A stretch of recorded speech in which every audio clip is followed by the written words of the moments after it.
We are live. You already know who it is. My name is Mike Kyle, aka the Fantasy Vulture. I have over a decade worth of fantasy football experience and have continuously competed for fantasy championships over the course of the past 6 seasons. Let's make it 7 in 2020. But enough of me. I'm here for you. On today's episode of the FB Show, we are going to go right into our Week 12 game recaps, breaking down every single Week 12 matchup, all through the lens of fantasy football. So if you're excited for this video, be sure to hit that like button down below like an open receiver downfield. Also, smash that subscribe button like a power running back up the middle so you never miss a video from me. And last but not least, you can follow me on all social media platforms at FFVulture.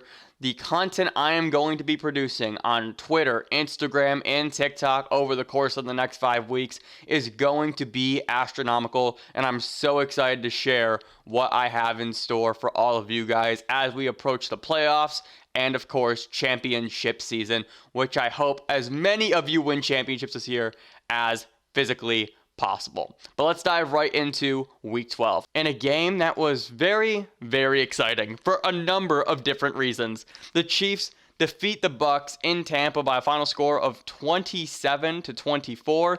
The Chiefs are 10-1, and I feel like it's the quietest 10-1 start in NFL history. I feel like nobody's talking about this, and it's so impressive that we've got to this point where we just don't care that the Chiefs are 10-1 because we expect it from Patrick Mahomes and company.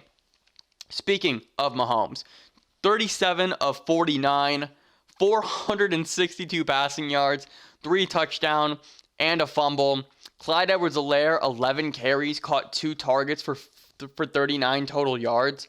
Just an absolute dud game from him and Le'Veon Bell if you started them. But the big reason why it was a dud game is because of Tyreek fucking Hill.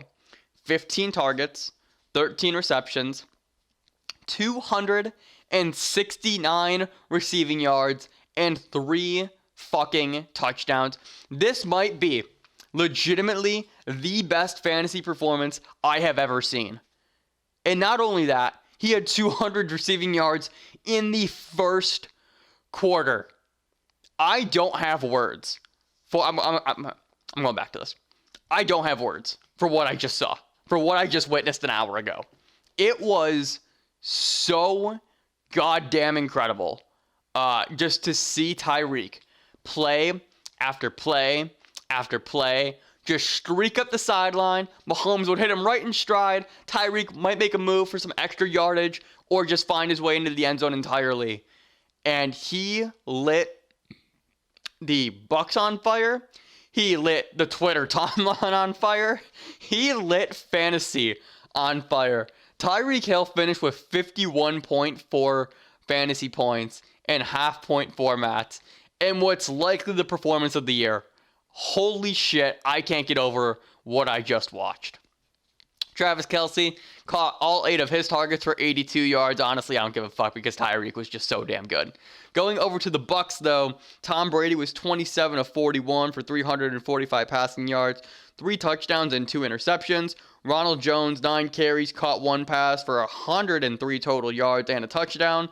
Mike Evans gets into the end zone twice. He has 10 touchdowns for the first 12 games of the season. 9 targets, 3 receptions for 50 yards, and Rob Gronkowski had 106 receiving yards, catching 6 of 7 targets. Few things here. First off, I am now hitting the full-blown panic button on Clyde Edwards-Helaire. I'm going to try really hard not to. Maybe I'm wrong about that. I don't know.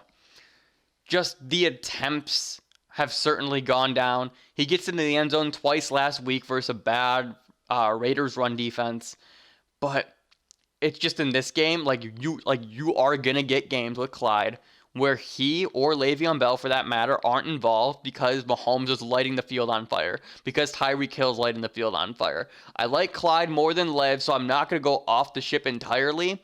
But even still, with Clyde getting 11 carries in this game and Le'Veon Bell getting 5, but still seeing 45%. I'm sorry, Lev saw 30% of the snaps. But with other running backs just being on the field more and more.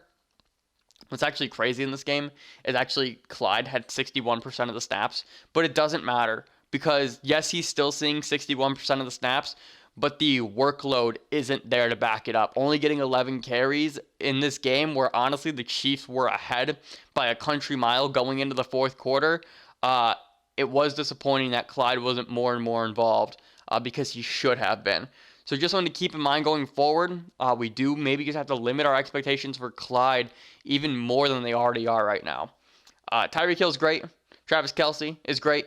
Patrick Mahomes is great. No rocket analysis here. Tom Brady comes in, gives you 23 fantasy points. Love that. A nice bounce back game for Brady, who actually put together 2 late drives with 2 touchdowns to Mike Evans, so that was nice. Chris Godwin had another fine game, 9 targets, 8 receptions for 97 yards. Couldn't fit that into the box score. And then, Ronald Jones, again, Ronald Jones is good, and it makes no sense why the Buccaneers fucking hate him. Only 9 carries, still 36% of the snaps.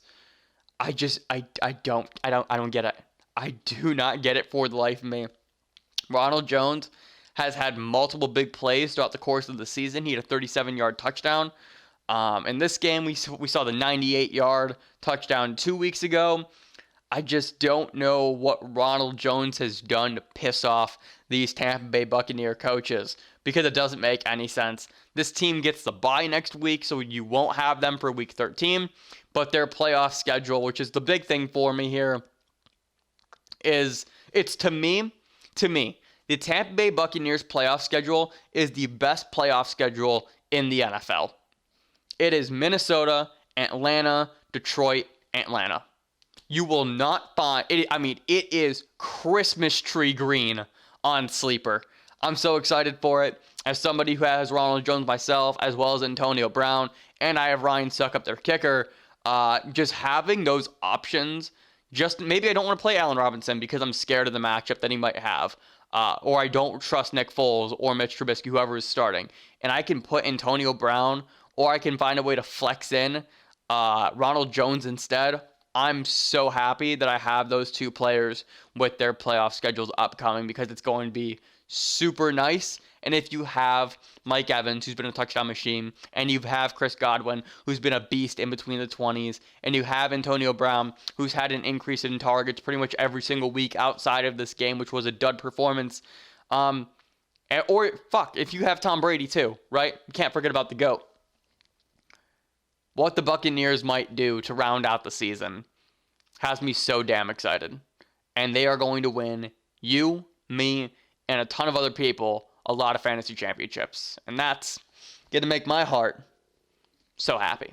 If you guys enjoyed this video, be sure to hit that like button down below, like an open receiver downfield. Also, smash that subscribe button like a power running back up the middle so you never miss a video from me. Last but not least, you can follow me on all social media platforms at FFVulture. Again, the content that is going to be coming out is insane. I'm so excited to show you guys what I have in store. And last but not least, remember, people come and go, but fantasy championships are forever, and I will see you in the next video.